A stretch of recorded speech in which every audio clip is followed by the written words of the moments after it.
Morning ਦੋਸਤੋ ਕਾਦੀਆਨੀ ਤੇ ਗੋਬਰ ਸ਼ਾਹੀ ਤੇ ਇਸ ਕਿਸਮ ਦੇ ਲੋਰੀ ਸ਼ੋਰੀ ਸਾਰੇ ਰਲ ਕੇ ਤੇ ਪਾਕਿਸਤਾਨ ਨੂੰ ਗਰਦਨ ਤੋਂ ਫੜ ਚੁੱਕੇ ਨੇ।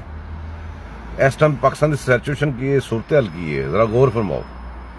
ਇਲੈਕਸ਼ਨ ਕਮਿਸ਼ਨ ਨੂੰ ਨਹੀਂ ਮੰਨਦੇ, ਅਦਾਲਤਾਂ ਨੂੰ ਨਹੀਂ ਮੰਨਦੇ, ਕੋਰਟ ਕਚਹਿਰੀਆਂ ਨੂੰ ਨਹੀਂ ਮੰਨਦੇ ਜੇਕਰ ਉਹ ਸਾਡੇ ਖਿਲਾਫ ਬੋਲਣ ਤੇ, ਫੌਜ ਨੂੰ ਨਹੀਂ ਮੰਨਦੇ, ਕਿਸੇ ਹੋਰ ਅਦਾਰੇ ਨੂੰ ਨਹੀਂ ਮੰਨਦੇ, ਜਿਹੜਾ ਸਾਡੇ ਖਿਲਾਫ ਬੋਲੇ ਉਹਨੂੰ ਨਹੀਂ ਮੰਨਦੇ, ਇਲੈਕਸ਼ਨ ਨੂੰ ਨਹੀਂ ਮੰਨਦੇ, ਹਕੂਮਤ ਨੂੰ ਲਿਆਣਾ ਮੰਨਦੇ ਆ ਤੇ ਜਾਣਾ ਨਹੀਂ ਮੰਨਦੇ, ਤੇ ਜੋ ਵੀ ਤੁਸੀਂ ਕਰੋ ਜੋ ਸਾਨੂੰ ਪਸੰਦ ਨਹੀਂ ਉਹ ਅਸੀਂ ਨਹੀਂ ਮੰਨਦੇ। ਜਿਹੜਾ ਸਾਡੀ ਫੇਵਰ ਗੱਲ ਕਰੇ ਉਹ ਠੀਕ ਹੈ, ਜਿਹੜਾ ਸਾਡੀ ਫੇਵਰ ਗੱਲ ਨਾ ਕਰੇ ਉਹ ਬੰਦਾ ਮਤਲਬ ਕਿ ਗੱਦਾਰ ਵੀ ਹੈ, ਸਭ ਕੁਛ ਹੈ, ਉਹਦੇ ਤੇ ਸਾਰੇ ਫਤਵੇ ਠੁਕ ਜਾਂਦੇ ਨੇ।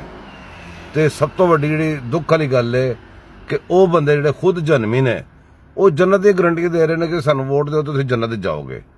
ਤੇ ਸੂਰਤ ਹਾਲ ਬੜੀ ਗੰਭੀਰ ਹੈ ਤੇ ਇੱਥੇ ਤੁਸੀਂ ਅਗਰ ਨਹੀਂ ਉਠੋਗੇ, ਇਹਨਾਂ ਨੂੰ ਨਹੀਂ ਰੋਕੋਗੇ ਤੇ ਪਾਕਿਸਤਾਨ ਦੀ ਸ਼ਾਹਰਖ ਤੋਂ ਇਹਨਾਂ ਨੂੰ ਫੜਿਆ ਜੇ।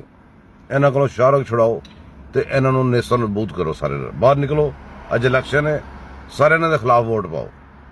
ਇਹਨਾਂ ਨੂੰ ਵੋਟ ਦੀ ਤਾਕਤ ਨਾਲ ਸ਼ਿਕਸਤ ਦਿਓ। ਜਿਸ ਤਰ੍ਹਾਂ ਇੱਕ ਬੰਦੇ ਨੇ ਕਿਹਾ ਸੀ ਕਿ ਹਮ ਦੁਸ਼ਮਣ ਕੋ ਵੋਟ की ताकत से शिकस्त देंगे, ਤੇ ਤੁਸੀਂ ਵੀ ਆਪਣੇ ਦੋਸਤ ਨੂੰ, ਆਪਣੇ ਦੁਸ਼ਮਣ ਨੂੰ ਵੋਟ ਦੀ ਤਾਕਤ ਨਾਲ ਸ਼ਿਕਸਤ ਦਿਓ।